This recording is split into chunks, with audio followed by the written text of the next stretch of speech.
आश्विन का पूरा महीना धार्मिक एवं आध्यात्मिक कार्यों के लिए प्रसिद्ध है, जिसमें प्रथम कृष्ण पक्ष पितरों को समर्पित है। पितृपक्ष जिसे हम कहते हैं, 7 तारीख को अगस्त मुनि के तर्पण के साथ पितरों को तर्पण सनातन धर्मावलंबी देना प्रारंभ करेंगे। श्राद्ध के मंत्रों से हम अपने पितरों को तृप्त करते हैं। इसके साथ ही समस्त जीव जगत को तृप्त करने के लिए पितरों से प्रार्थना करते हैं। अपने स्वर्गीय पिता की मृत्यु की तिथि तथा जिनके बारे में हमें ज्ञात नहीं होता है, जो संतानहीन हैं, जो आघात मृत्यु में मर चुके हैं, वैसे पितरों के लिए पितृ अमावस्या के दिन हम तर्पण करते हैं, पिंडदान करते हैं और अपने पितरों को तृप्त करते हैं।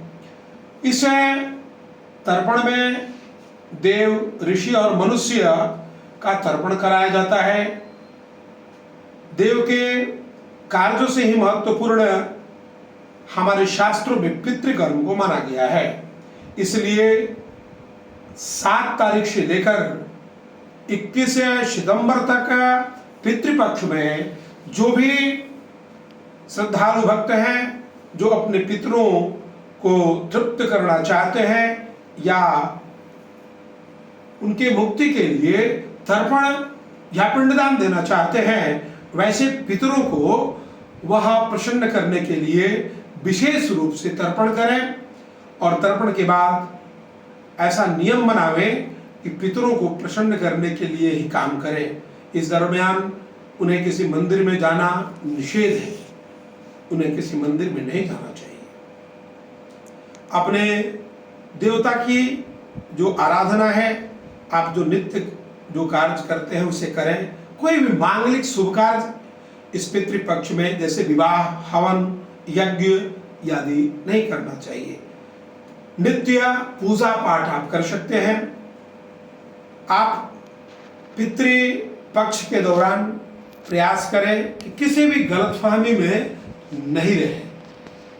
अक्सर लोग पितृपक्ष में पूजा, अनुष्ठान, हवन, यज्ञ की सलाह देते हैं जो शास्त्र विहित नहीं है।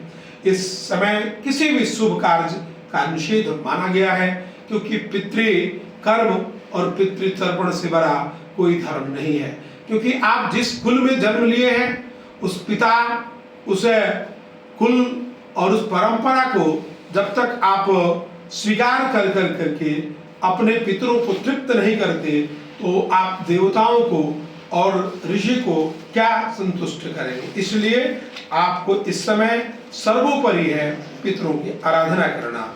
देवताओं की भी आराधना इस समय आप जो नित्य पूजा करते हैं उसे आप करते रहें। और इस समय आप प्याऊ बनवा सकते हैं, किसी असहाय गरीब को अन्न, वस्त्र दान आप कर सकते हैं। पितृ पूजन से बड़ा कोई धर्म नहीं है, इससे बड़ा कोई कर्म नहीं है। इसीलिए हमारे शास्त्रों में वर्णन है कि कन्याएं पितरों को जल नहीं देती हैं, पुत्र जो हैं वे ही अपने पितरों को जल देते हैं। विडंबना है, आज शास्त्र विहित कर्म लोग नहीं करते हैं और आजकल धर्म के आड़ में लोग पथभ्रष्ट होते चले जा रहे हैं। इसलिए हमें जब तक अपने पितरों के तिथि को जागृत नहीं करने का अवसर मिले, तब तक हमें मुंडन भी नहीं करना चाहिए। शास्त्र में वर्णित है कि जो लोग अपने पितर के तिथि के 1 दिन पहले मुंडन कराते हैं, उनके पितर उसी केश का भोजन करते हैं। इसलिए आप प्रयास करें कि जो शास्त्रोक्त विद्वान पंडित हैं, आचार्य हैं, उनसे आप संपर्क करें। आपके पिता या आपके दादा या आपके परिवार में जो अभिभावक उनकी मृत्यु की तिथि को आप जागृत करें। 1 दिन पहले आप मुंडन करावें, एक संध्या भोजन करें और दूसरे दिन एक पिंडदान उनके तिथि पर दे करके जागृत करें। कूश के उखाड़ने का हमारे यहाँ शास्त्रीय विधान है। जब तक आप कूश नहीं उखाड़ते हैं तब तक मैं समझता हूँ किसी भी ढंग से आपके पितर पूर्ण रूप से तृप्त नहीं हो पाते हैं। इसलिए आप सुयोग्य आचार्य के माध्यम से आप जल दें, अन्न वस्त्र दान कर करके आप लोगों को तृप्त करें। अब बहुत से लोग ऐसे प्रश्न करते हैं कि मैं तर्पण करूंगा, दान करूंगा और मेरे पिता अगर सर्प होंगे तो उनको किस रूप में मिलेगा? यदि आपके पिता अगर सर्प होंगे तो उनको वायु की प्राप्ति होगी, यदि वे पशु होंगे तो घास उन्हें प्राप्त होगा, आपका दीयमान दान। अगर आपके पितर यक्ष होंगे तो गंध की उन्हें प्राप्ति होगी, यदि आपके पितर राक्षस होंगे तो उन्हें रुधिर की प्राप्ति होगी, यदि आपके पितर देवता होंगे तो उन्हें अमृत की प्राप्ति होगी, यदि आपके देवता अगर पितर हो, ऐसी हम कामना करते हैं।